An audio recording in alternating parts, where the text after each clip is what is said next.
আমরা এখন নৈহাটির অন্নপূর্ণা দেবীর মন্দিরে আছি।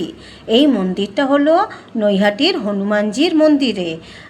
অন্নপূর্ণা দেবী, ঘাটশ্যাম, গণেশজি আছে, খুব সুন্দর মন্দির।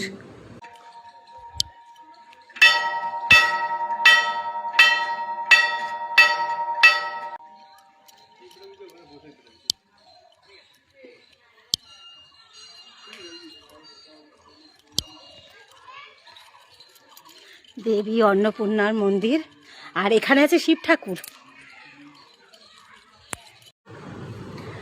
আমরা এখন আছি নৈহাটির অন্নপূর্ণা দেবীর মন্দিরে। তো মন্দিরে এবারে শিব ঠাকুর আর অন্নপূর্ণা দেবীর দর্শন করতে চলেছি আমি। এই যে বড় নন্দী ঠাকুর, নন্দী মহারাজ, চারিদিকেই নন্দী মহারাজ আছে এখানে। আর দেখো এখানে খুব সুন্দর মানে বাগান, পার্ক খুব সুন্দর। ওপাশটায় আছে সাহিত্য হনুমানজি, ঘাটশ্যামজি আর গণেশজি।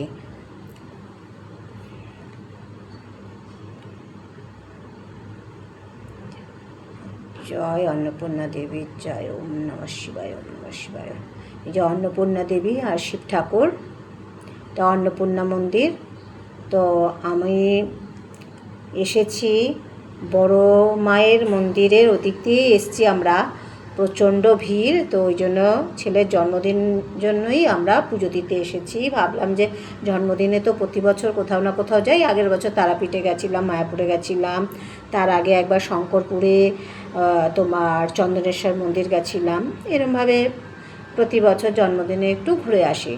তো এবারে বড় মায়ের মন্দিরে ওখানে ভিড়, তো এখানে পরের দিনই পুজো দেবো, পরে মানে 23শে মার্চে পঞ্চমী, ওই দিন পুজো দেবো। সেই জন্য এই মন্দিরে চলে এসেছি, মায়ের দর্শন করছি অন্নপূর্ণা দেবীর। 26 তারিখেই অন্নপূর্ণা পুজো আছে। অন্নপূর্ণা। ওম নমঃ শিবায়, ওম নমঃ শিবায়, ওম নমঃ শিবায়।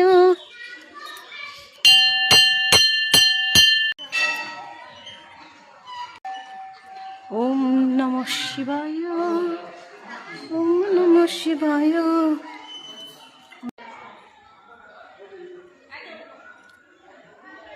ওম নমঃ শিবায়, ওম নমঃ শিবায়।